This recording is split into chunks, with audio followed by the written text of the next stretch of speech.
y'all. Welcome to the Throws Genius Highland Games podcast. I'm your main host, Janine Tessarzik. I'm a Highland Games pro, Masters World Champion. I currently hold a Masters World Record, and I'm also a coach. And joining me, this is a brand new thing here on the podcast. If you've listened before, you know it's just me talking to myself, by myself, usually in my car with my iPhone headphones with probably like terrible audio. I've made an upgrade in a few different ways. So I actually have like a legit mic now, and I also have a co-host. So this is my bestie, Tiffany. You want to go ahead and tell us a little bit about yourself, Tiffany? But yeah, we bonded through trauma. Oh, she's back. All right. So tell us. Let's like fast forward though. Because that's a lot to tell. That's going to be a whole podcast on its own. We'll fill you in later, folks. Dude, it's a tell-all memoir that I don't want to get in legal trouble for. We'd have to, yeah. Tell us about your experience with the Highland Games. That's what I want to know about. So yeah, we met, and then you told me all about the Highland Games, and I had no idea what it was. I never heard of it, and so you invited me to one because, of course, hey, I'm up for it. It was cool. My favorite competition. Like that you attended or event? No, the competition with Wichita? The game. Oh, Wichita? Are you talking about Wichita where you got married? I'm not. I got drunk and got married to somebody. I don't know. Now, my favorite part of the sport is the caber toss. I remember like seeing that before somewhere, in the past, but it was so cool to connect that. I'm like, oh, I've seen that before. And so just being at those events was so cool. It was so different. It was, I was outside, which is normally not my comfort area, but, we're all about self-care. Tiffany is all about self-care. I am. Look, I'm in my phrase. I'm afraid I'm going to like blow out my mic. You introduced me to self-care because I would constantly call myself lazy. I'm lazy. No, Tiffany, you're engaging in self-care. But it was great. I mean, and I enjoyed it. I enjoyed our trips there. Oh my God, the longest trip was Wichita, Kansas. Oh my God, that was a 16-hour trip. We broke it up in half, but it was fun. So it's just not the events. I mean, just not the trip. Everything. I liked it. Yeah, I enjoed it. And you've been to some really big ones. Question. Oh, so many questions, which I love. I love talking about the sport. Hence this podcast. Although it's been on hiatus for 2 years, but welcome back. We're back with a bang. But yeah, you attended a really like one of the ones that you've been to has been really big. Like you've been to the Dublin Irish Fest down in Columbus. That one was a really big one. Oh, that was massive, and it was amazing. Oh my God, that was so much fun. Yeah. And then we lost our keys. Let's not go there. Let's please not. Everyone, listen, every time I would go to these things, it was just never the Highland Games. The Highland Games within itself was absolutely fun. Don't get me wrong. Yep. But we always added some spice. I do want to point out, we didn't lose our keys. Oh, yeah. They were dropped on the ground and someone held on to them for safekeeping. Okay. Can we Let's leave it at that though. Because they were well intentioned. They were well intentioned. We had to run around a little bit, but it all worked out in the end. Lots of drama, but it all did work out in the end. Well intentioned. Okay. Stop. Okay.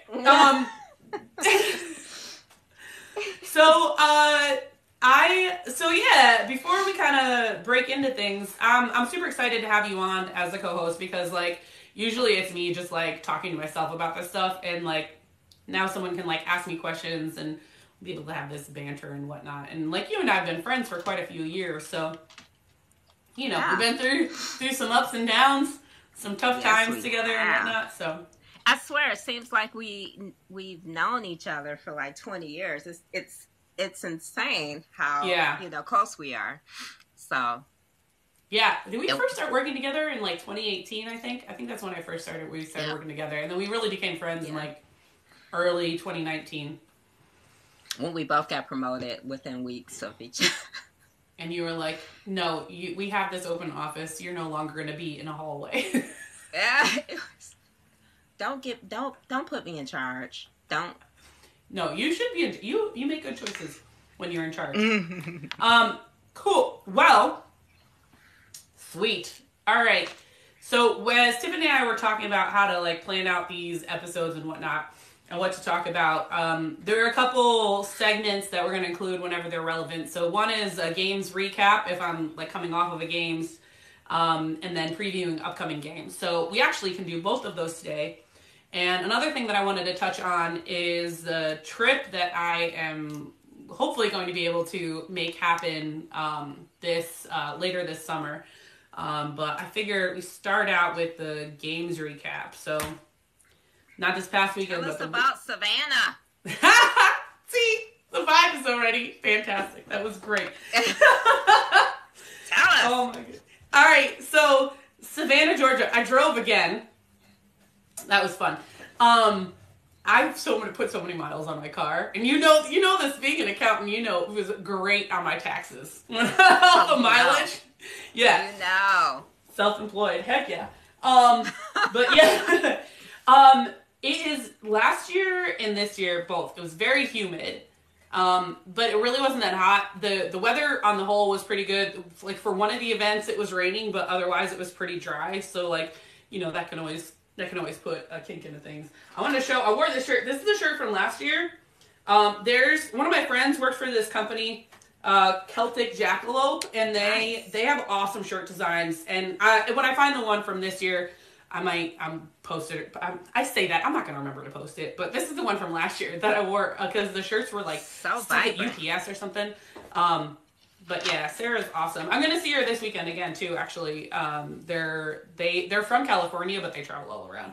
But that's one side note. That's been one of the cool things at the games is like some of the vendors have like they've seen my content, we've interacted with each other, and then we get to know each other in real life. Like there's another one. Holy heck! I saw them at Savannah as well. Their stands were actually right next to each other. So that's been one of the cool things at the games. Let me see. Competitive. Let me think about like competitive. It was a great group. Again, I love throwing with that group. It's run by by SHAG, which I can't remember what it stands for. It's like Southeastern Highland Athletics Group or something like that. Their website is Shag, which throwshagshag.com, which throwers will get. That's kind of funny. How was the community? How was everybody together? Oh, it was awesome. That, like I said, it's a really, really great group. I think I hadn't thrown with everybody before, but quite a few of the women that were there, I'd thrown with them before. We had some real, like some newbies and whatnot, and that's always fun. Like one of the things that kind of stinks on the women's side of the sport is that typically we only have one class for open, and so everybody of all skill levels is all thrown in there together, which usually on the men's side, that's typically less commonly the case.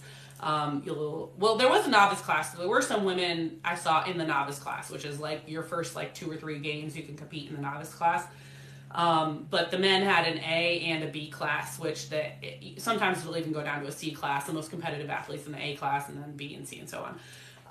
And I don't see that very often on the women's side. So we had, some really much more developmental throwers in there, and then you have me on the top end. So wait, let me ask you a question. So yeah.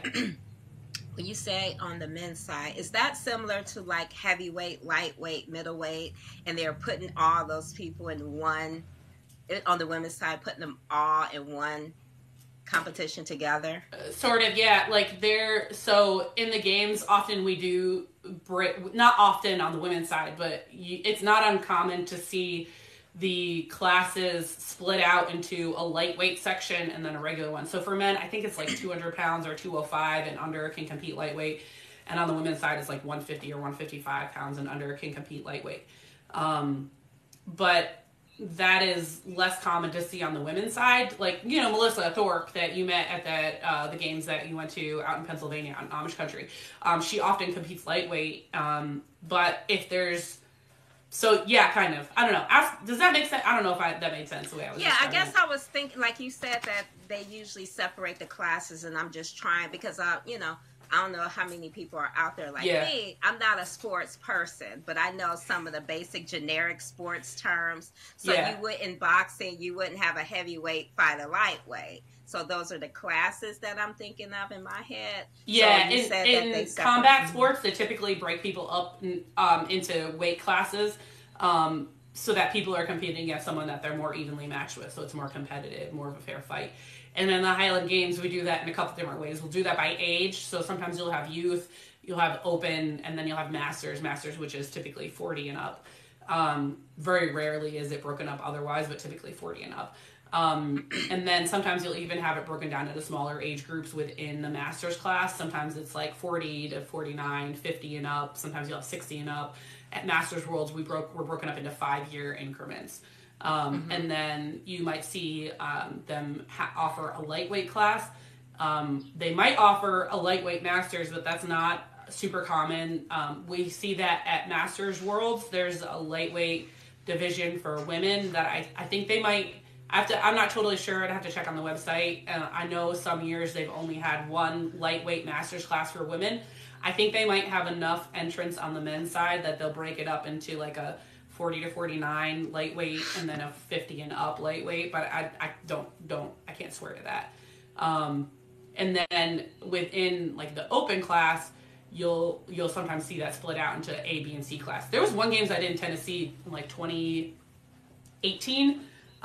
Where and the idea, so apparently you're supposed to have 3 athletes in a class for it to like count for whatever purposes. I don't know. Some of the stuff is like who cares, like who, why, huh? I don't know. Apparently it's supposed to have 3 athletes. Yeah, like there's stuff on this NASGA, the North American Scottish Games Association. There's a website, nasgaweb.org. I think it's .org, could be .com. But NASGA Web, they have like rules. And they say you have to have 3 athletes in a class for it to like count as a competitive class. That games that I did in 2018, as soon as the 6th woman showed up, we split into an A and a B class.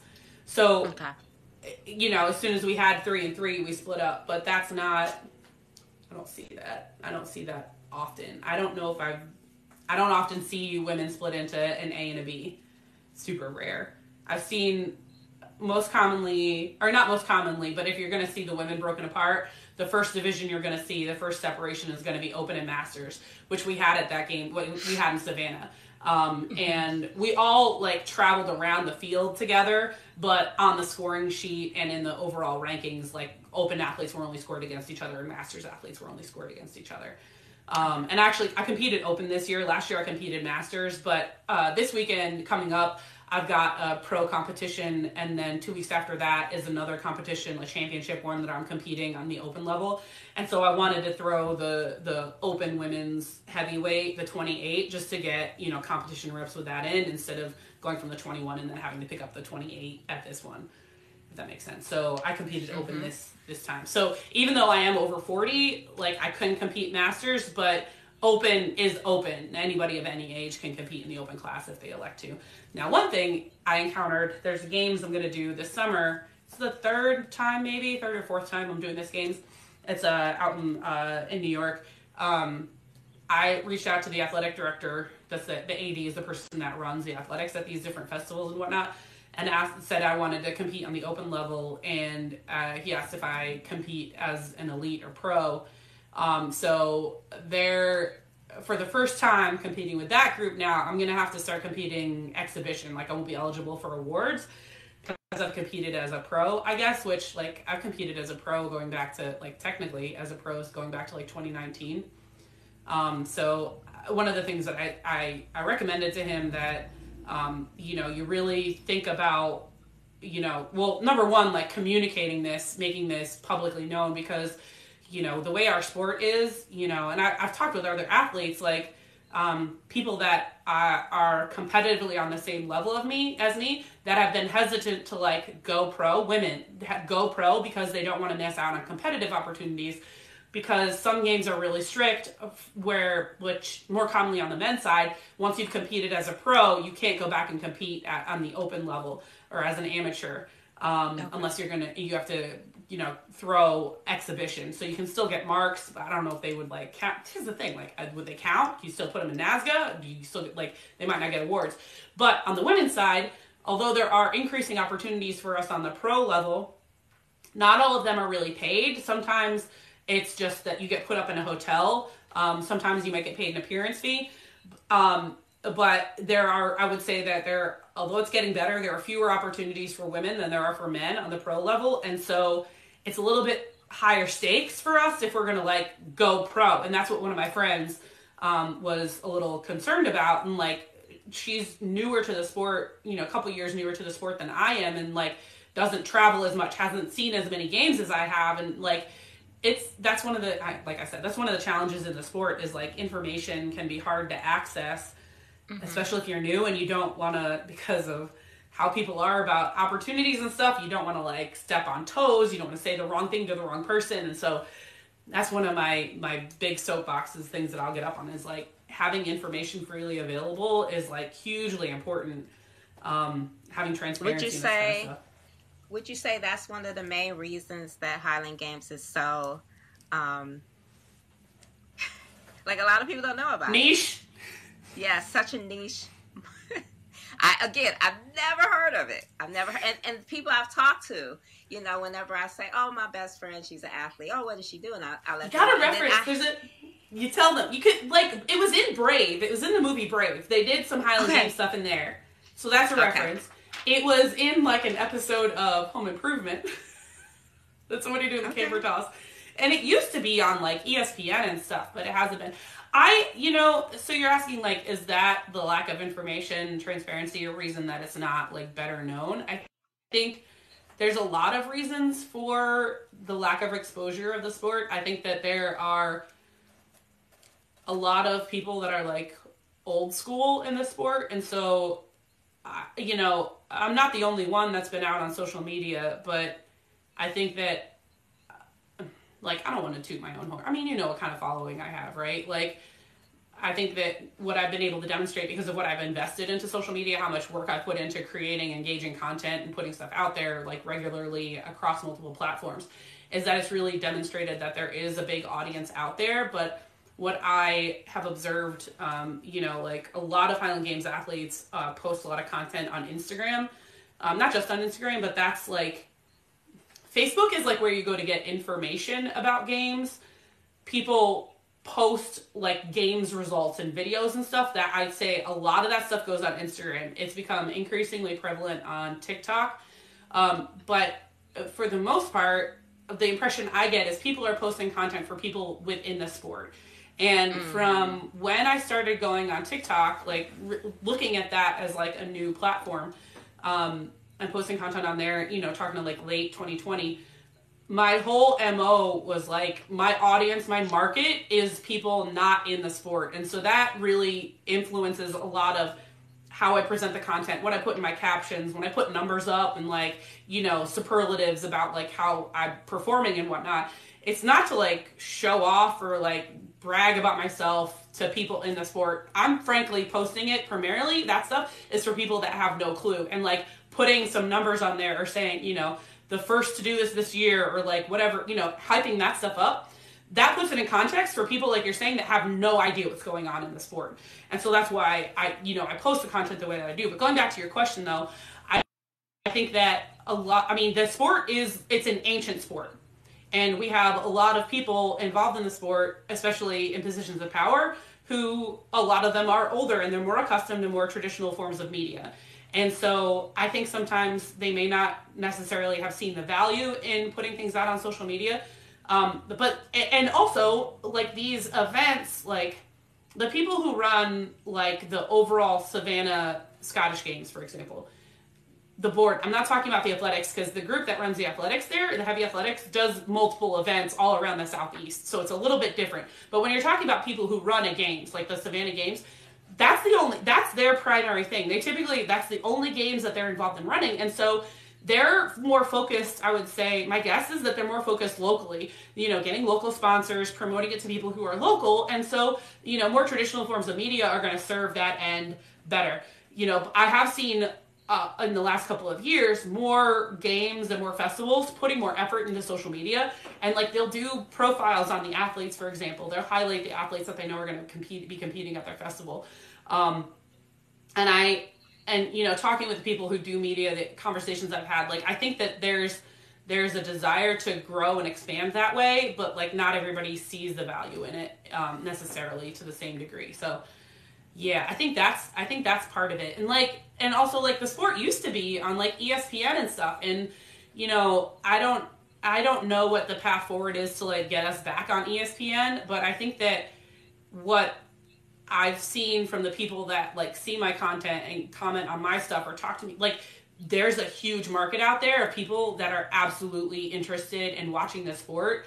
And so I think that we could do like they have like strongman competitions, World's Strongest Man, that kind of stuff is really big on, out there in the public consciousness. Even like CrossFit has really blown up. And I think,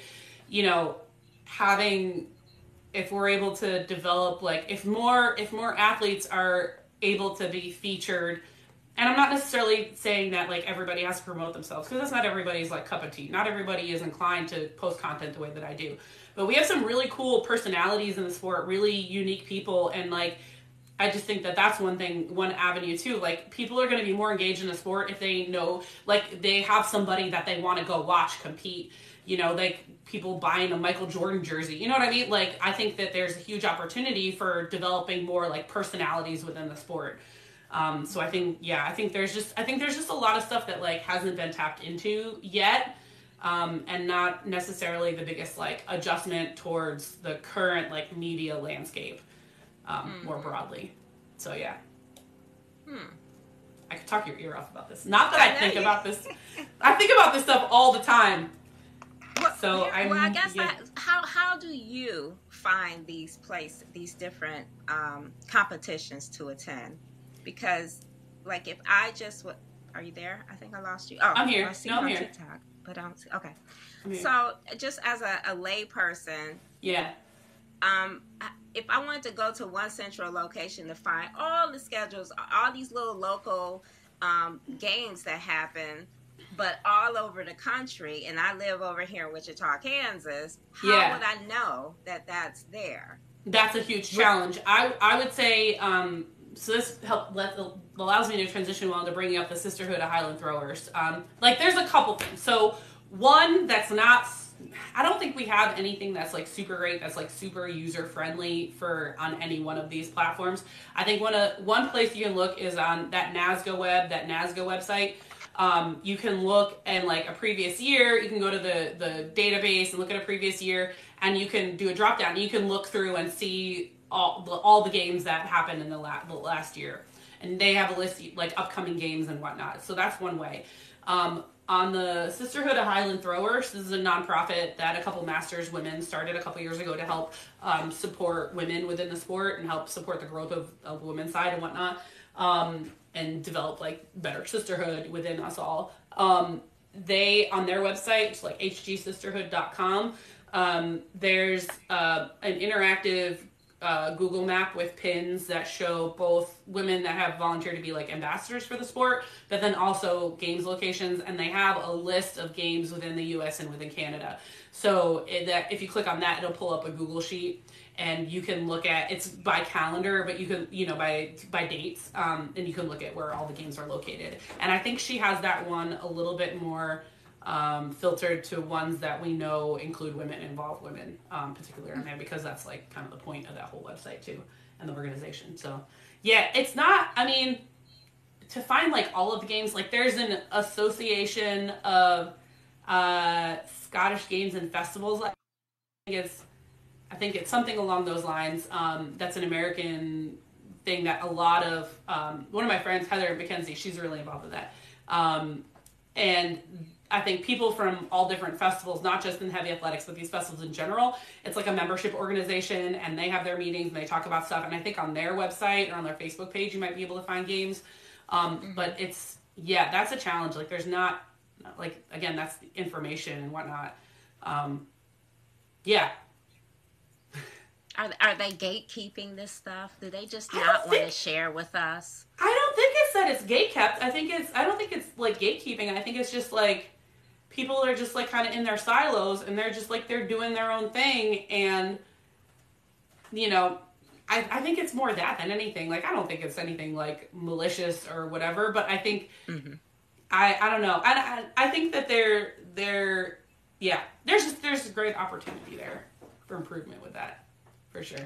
But it's also like who's going to be the person, like who's going to be the group or the thing to like take the lead, because like you look at it different, like if we're looking at it just from the sports side, like with track and field, there's a national governing body for a lot of sports in the US and other countries. There's a national governing body that you can go to that national governing body's website and you can look up meets, you can look up all this information. They have a set of rules.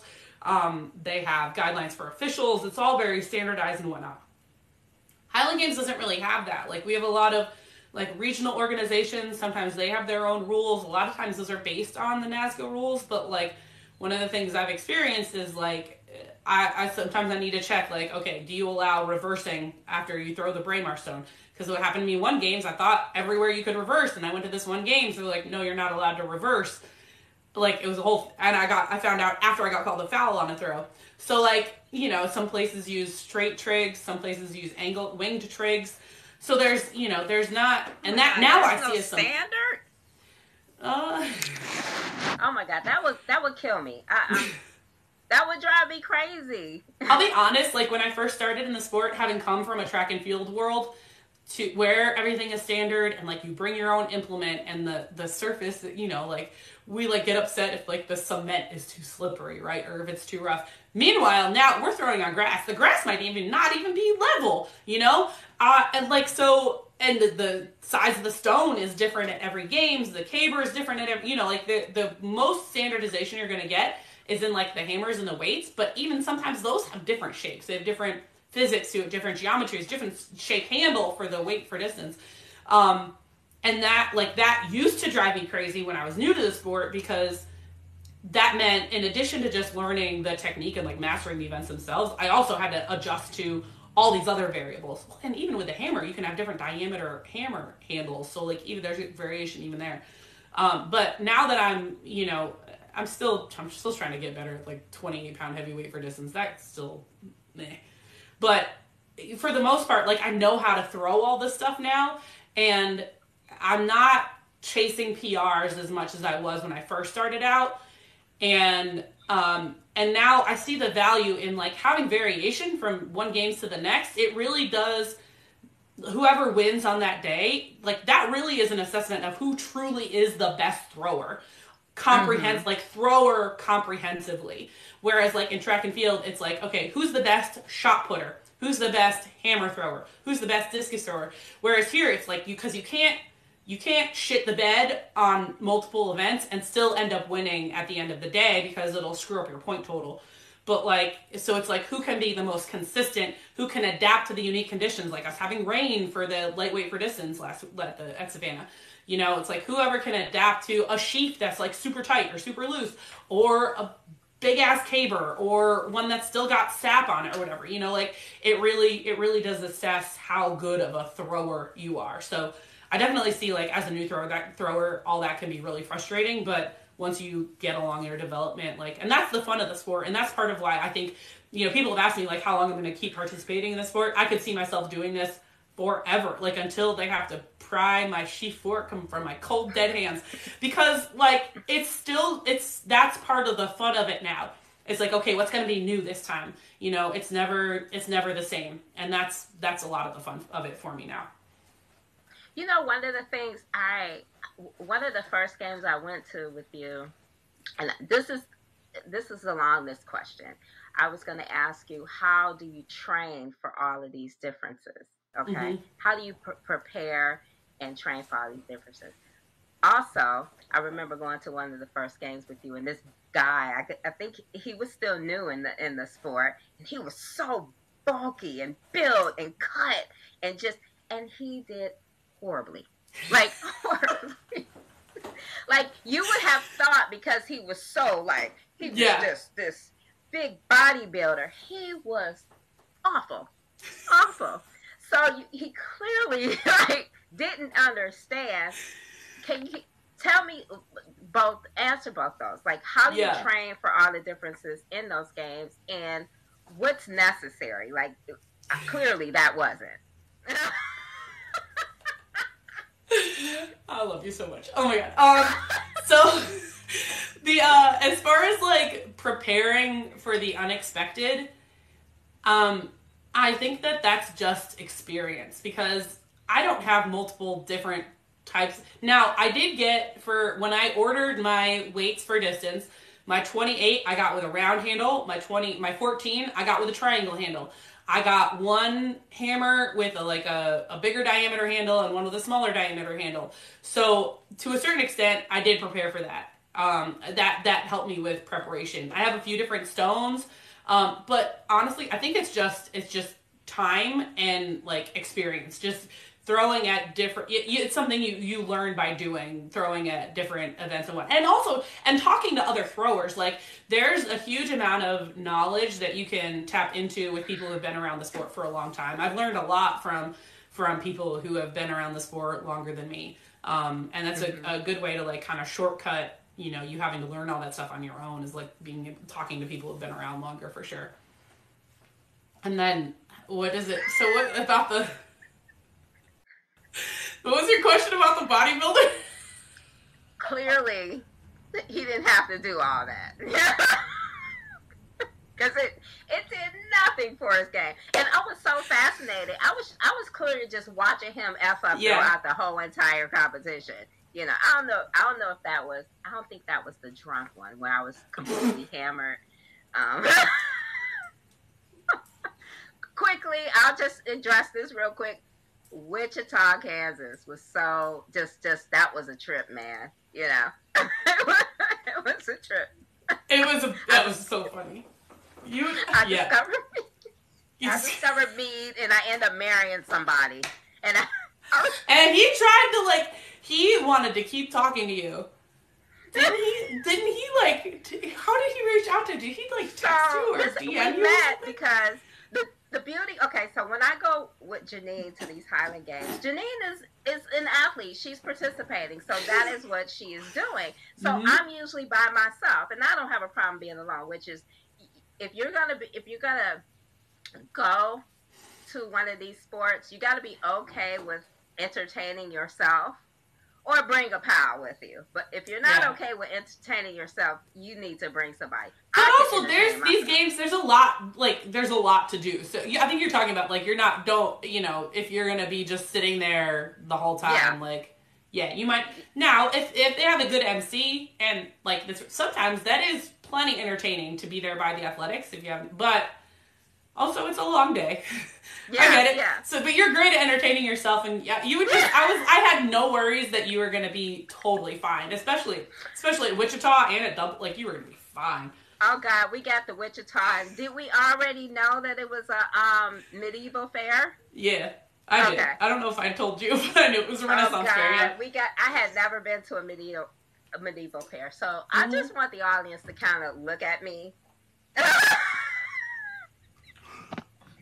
And do you think that you'll find somebody like me at a medieval fair?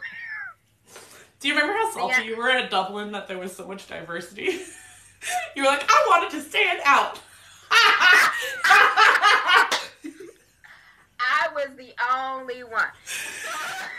Anyway, so she's competing, and I'm like, okay, I saw a few things, and then I went and discovered this wine area, and I never had mead before. That stuff is fabulous. I kept just knocking them back. I ended up leaving with a bottle. But I went over to the jousting section. I sat there, and I'm watching this jousting competition, and this guy was sitting over, and then we just ended up talking to each other, and we ended up hanging out, and he fell in love with me. I can't blame him. You're fabulous, so I get it. He fell in love with me. And then he proposed to me. He bought me a necklace. That was my engagement necklace. I don't even remember what was on it.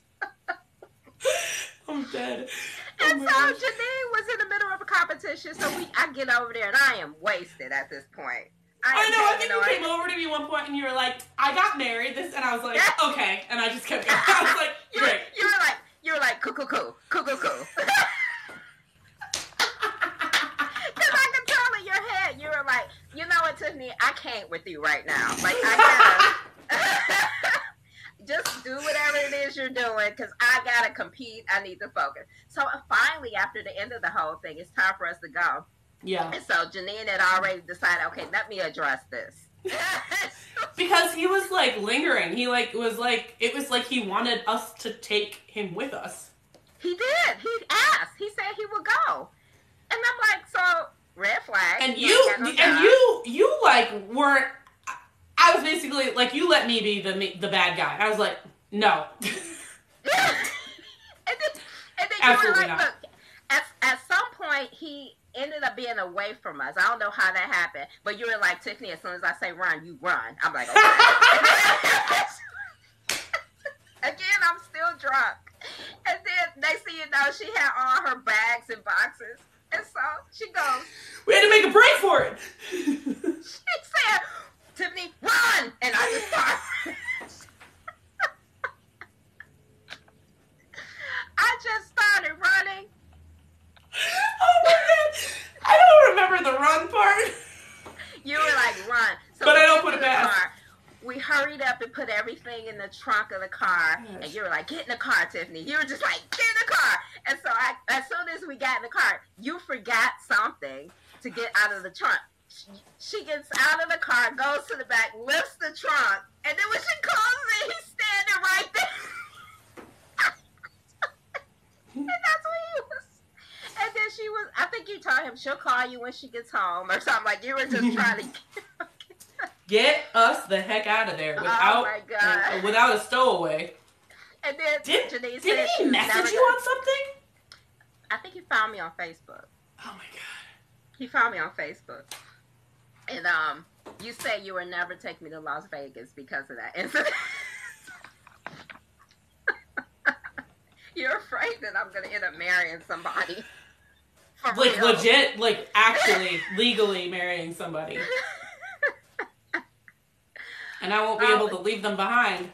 Right. Oh my god, we have so much fun. I mean, it is legit crazy fun. Not just the games itself. It's just, oh crap, did I have my whole mic mute this whole time? Sorry. No, you've been good. You're good. But it's been so much fun. Mm-hmm. Yes, absolutely. You know, it's so interesting because when we were going out to that games in like, that was 2020, I think, that games that we went to out in Pennsylvania. We were talking business ideas back then some of that stuff's finally actually coming to fruition. So that's pretty cool. Yeah. I knew this was going to happen. We'd start talking about, we only needed to come up with a few topics to talk about, and then we would just go from there. I even wrote notes. We haven't touched on like even 1/10 of the stuff. Which is fine. Oh my gosh, that's fine. Awesome. Yeah. Awesome. I don't know. Should I shooting the shit? What did you say? Shooting the shit. Exactly. I don't know if that's what I said, but I do want to show you. You probably? I don't know if you saw the picture. This. So I won Athlete of the Day. This thing. I weighed it. Nice.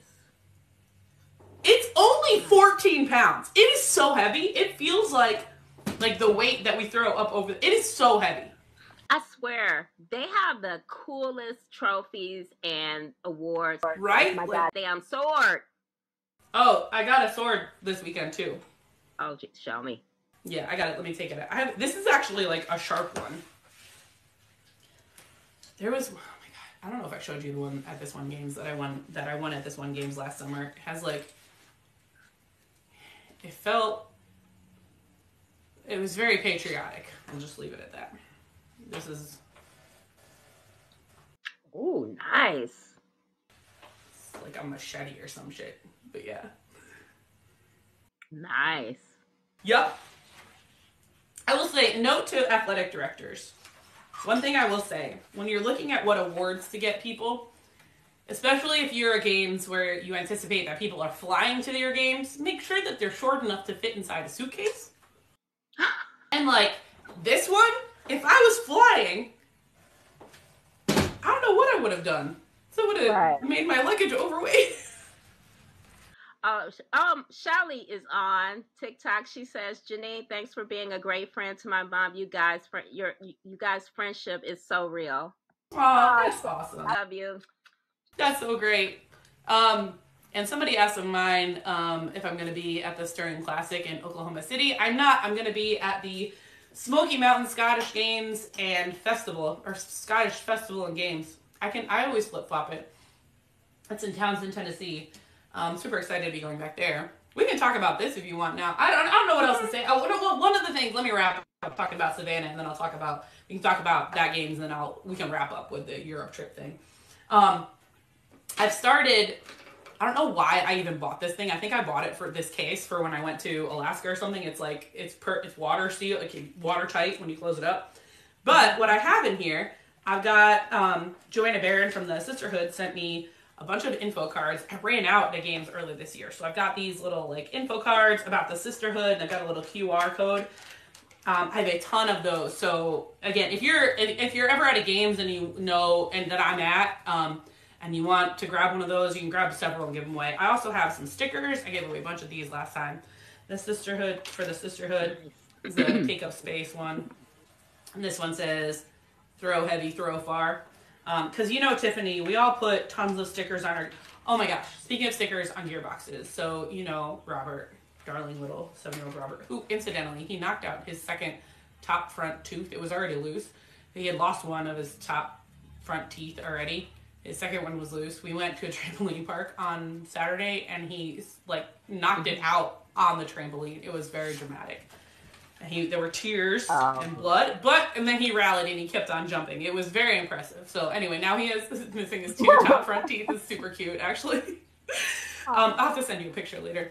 I also in here, I got these printed a while back.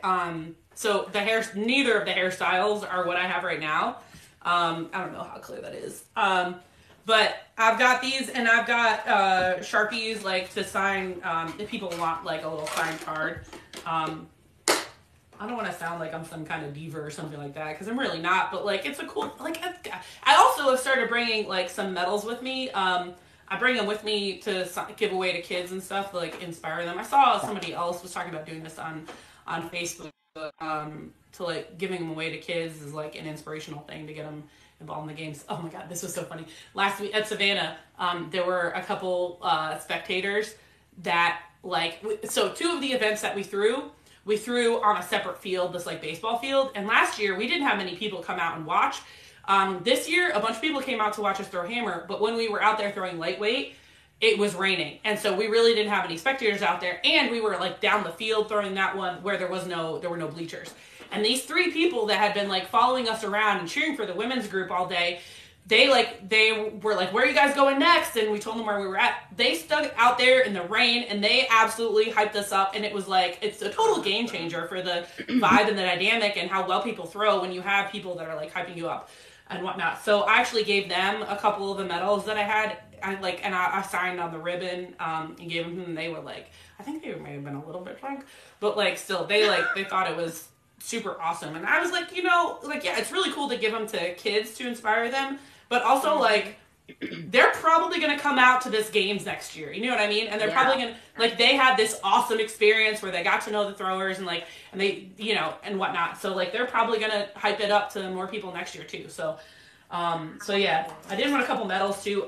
They have medals for specific events and then for the overall and Savannah. So I got one for Hammer, one for Sheaf, and one for Caber, and then one for the Open Women. So these are pretty cool. So I'll hang these up too.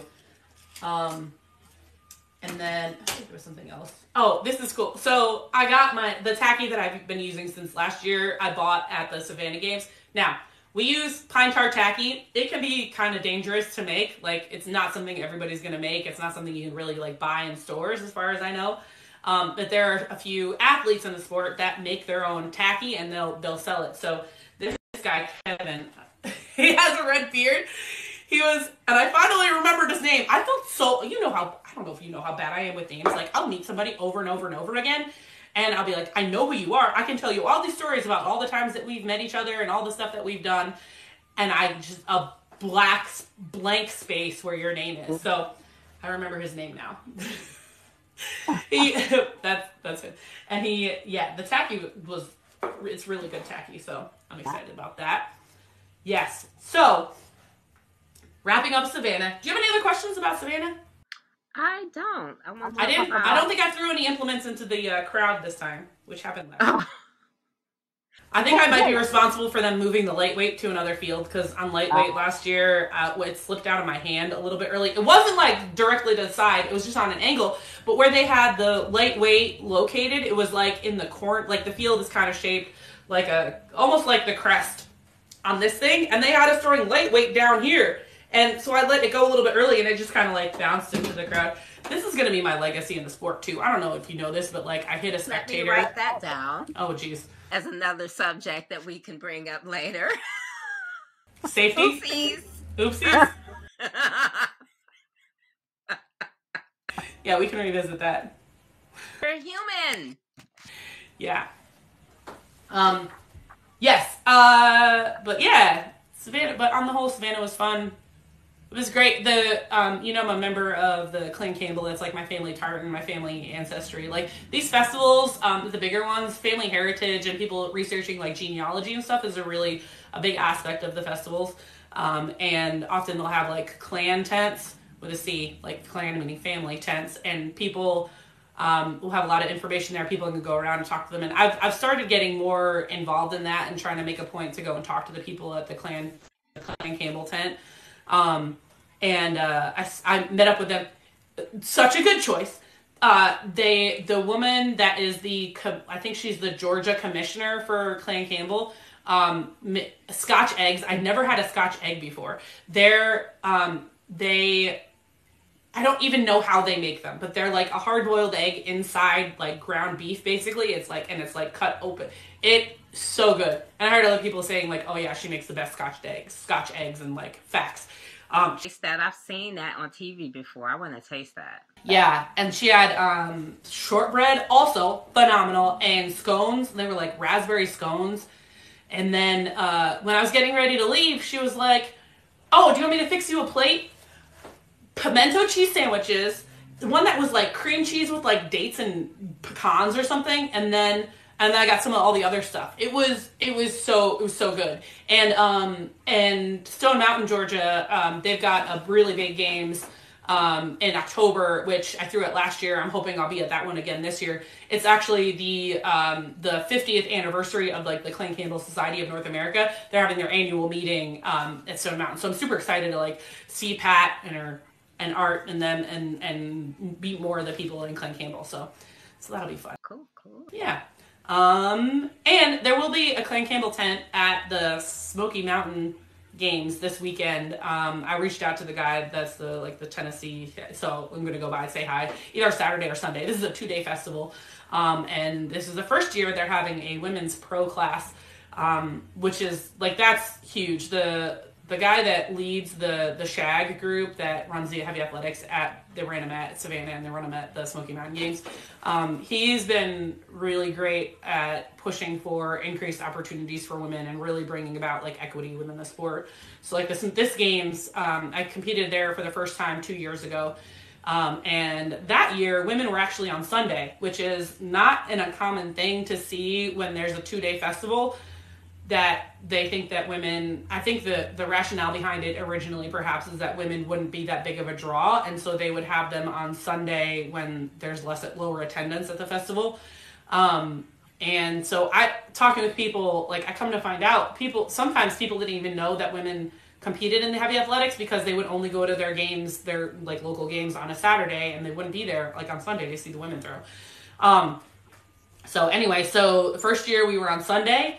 And then last year they moved open women to Saturday, and now this year we've been elevated to having a professional class there for the first time. So that's really huge. There's 4 of us that are going to be competing in the women's pro class on Saturday. So I'm super excited about that. And like, it's, you know, it used to be on the campus of Maryville College, and I think that was a little bit closer to Knoxville, but like, you know, like I went to the University of Tennessee. I think it's already in frame, but there's my, you know, my singlet from being on the track team at UT. But it always feels kind of like a homecoming to go back and throw in Tennessee, especially like so close to Knoxville. And that's always like UT and UT sports are one of the biggest things in East Tennessee, one of the biggest attractions. And so that's a huge hit with the crowd there for them to know, like, you got a Lady Vol throwing on the field, a former Lady Vol. And last year there were actually two of us. There was another woman, Ace, who threw also in the women's open class, who she also threw at UT. Our time didn't quite overlap. I graduated a few years before she started. But that was really cool to have two Lady Vols throwing there on the field last year. But yeah, and it's a really neat setting. They moved to Townsend and like the park there, and it's I think they're even going to expand the area that athletics has this year. So yeah, I'm super excited to see that for sure. Nice. Yeah. Nice. Tell us about Scotland. Oh my goodness. All right. So this is like, I originally, okay. So Scotland is connected with a trip to Switzerland, to go compete at the Scottish Masters Athletics International Sanctioned Masters World Championships. So last year they were in Moncton, New Brunswick, up in Canada, up on the East Coast. And I won my first Masters World Championship last year. And this year the games are hosted in Switzerland. They were supposed to be in Netherlands, and then somebody got hit and killed that was near a games in the Netherlands. That was like right before Dublin last year. It was like in July, end of July, early August that happened. So they ended up moving to a new country. So now the games are in Switzerland. And I had originally just been looking at doing the games in Switzerland, and then talking with one of the other women that's in my class that's going to be there as well. She was saying like some of them are looking at going up to Scotland the following weekend. And as I started looking into it a little bit more, like if I can make it happen, I want to make this happen, because the Saturday after the Masters World Championships is the Braemar Gathering. This is one of the oldest and best known games in Scotland. It's one that the royal family, like the Queen, used to attend. So like I imagine the King will attend. Like it's a really big deal. Now also, and there's a Netflix series called Home Games, and that I think the second episode is about the Highland Games, and the Braemar Gathering is heavily featured in that. And they've never had women throw there. So this is like, you know, this is my whole thing. This fits in with everything that I do. Like it would be really amazing to be really like groundbreaking and be part of the first group of women that gets to throw at this games. Now, from what I understand, the women will be throwing alongside the men, meaning we'll be in the same class and throwing the same implements. And that's not really optimal, but we'll make it work. And, you know, from what I understand, you know, of the history of women within the heavy athletics, you know, within the Highland Games, women weren't allowed to, you know, even in the U.S., women weren't allowed to compete for a really long time. And that the first women that did compete, they had to go out there and throw the men's implements. And it's still that case at games in Scotland at certain ones. So it's kind of one of those things where I'm just going to kind of suck it up. I'm going to do what I can to prep to throw the heavier implements. There's a lot of overlap. Like I can handle throwing a heavier stone. Our heavy hammer is the men's light hammer. Our heavy weight is the men's lightweight. And I don't think it's going to be too challenging for me to transition to throwing the 22-pound hammer for the men's heavy hammer. But throwing that 56-pound weight for distance and also weight over bar, I think that's going to be a challenge. I don't know. They're not going to have sheaf, I don't think. They don't really contest sheaf in Europe as much as we do over here, so that's not an issue. The cabers, I mean, I put my hands into pretty heavy cabers, so I feel like I might not turn the men's caber, but I feel like I'm not going to get hurt at it. I'm not going to totally suck at it. But yeah, that weight for distance and the weight for height for the heavyweight, that's going to be interesting. One of the things that the athletic director said in an email that he sent to a woman who's been kind of laying some of the groundwork for this, is that the judge, after we throw the heavyweight, the judge is going to determine whether it's like safe and appropriate for the women to continue throwing. So that, you know, and the group that's going to be there, it's a lot of other masters women. And I think, you know, some of them have competed on the open level whether they've had to or done so by choice. But yeah, I think it's going to be a challenge for a lot of them to throw the 56. Should be a challenge for me to throw the 56. So like I've thrown heavier stuff because of what I've done. I've done like an ultraweight pentathlon for track and field, but where I've thrown up to like a 98-pound weight, but the technique is different and you use two hands as opposed to one hand. So I'm going to have to see, between now, if I'm able to raise the funds and, get enough money, be able to afford to make the trip, I'm going to have to look into what I can do with a 56-pound weight. Again, tell us the difference in the weight. So for the heavyweight, women throw a 28 and open men throw a 56. For our lightweight, we throw a 14, men throw a 28. And for weight over bar, and on the masters level, men throw a 42 and women throw a 21. So for a lot of these women that typically only compete on the masters level, they're going to be going from a 21-pound heavyweight to a 56-pound heavyweight. Like that's a huge jump. Even the lightweight, it's much more doable, but going from a 21 to a 28, like that's not an insignificant jump.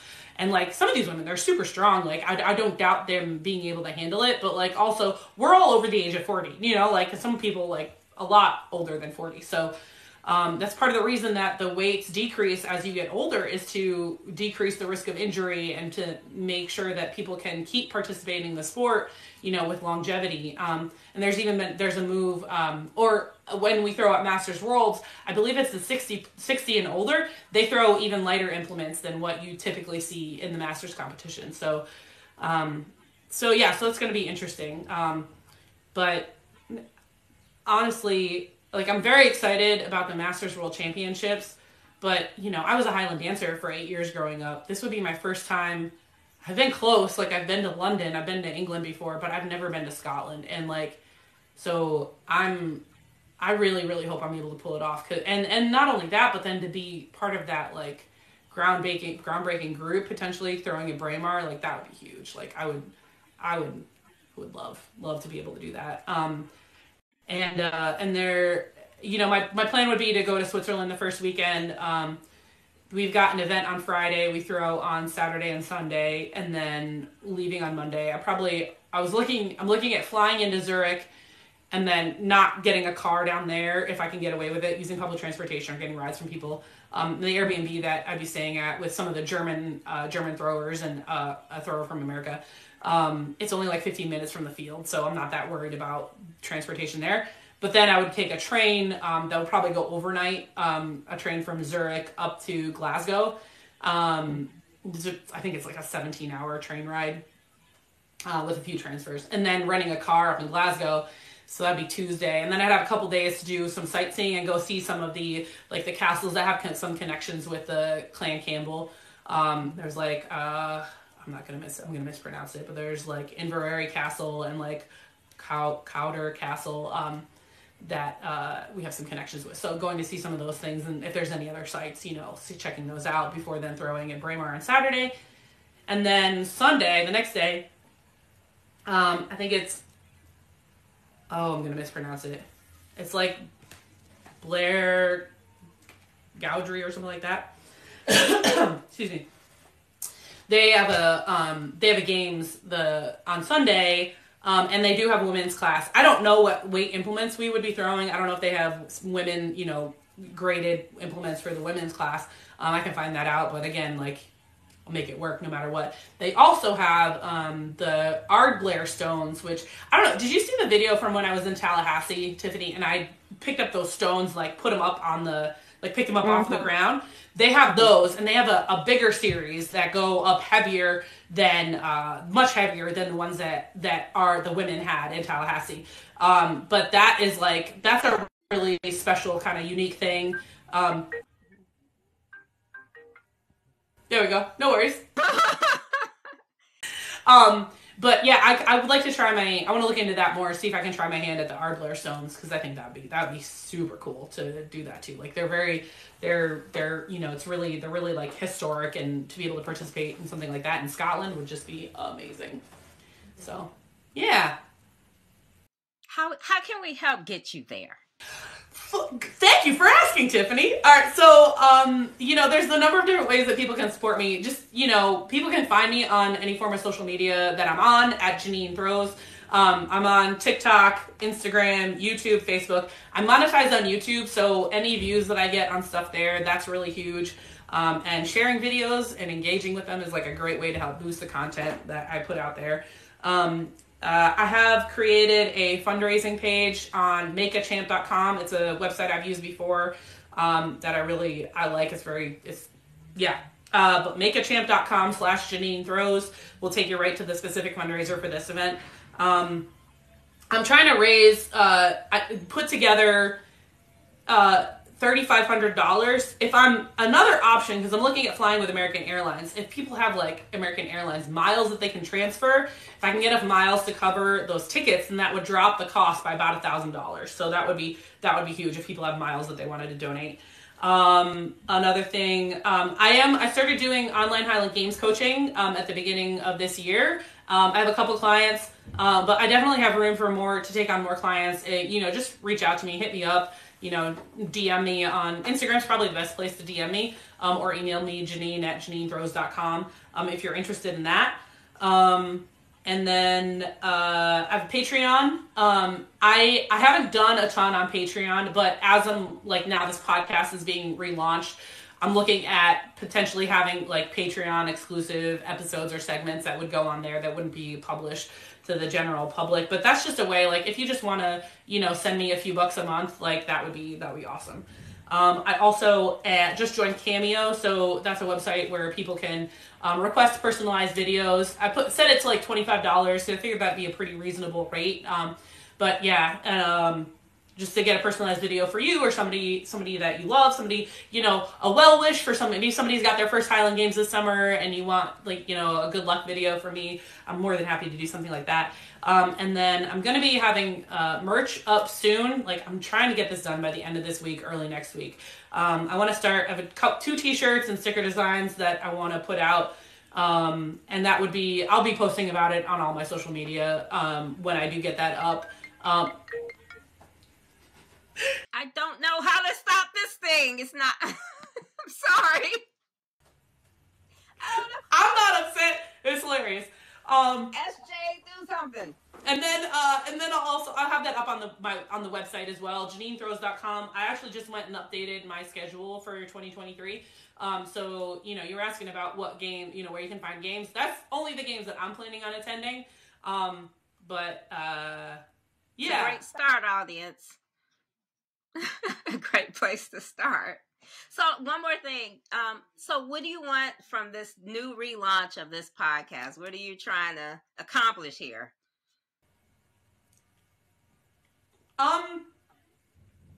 What am I trying to accomplish? Well, what are we gonna do? I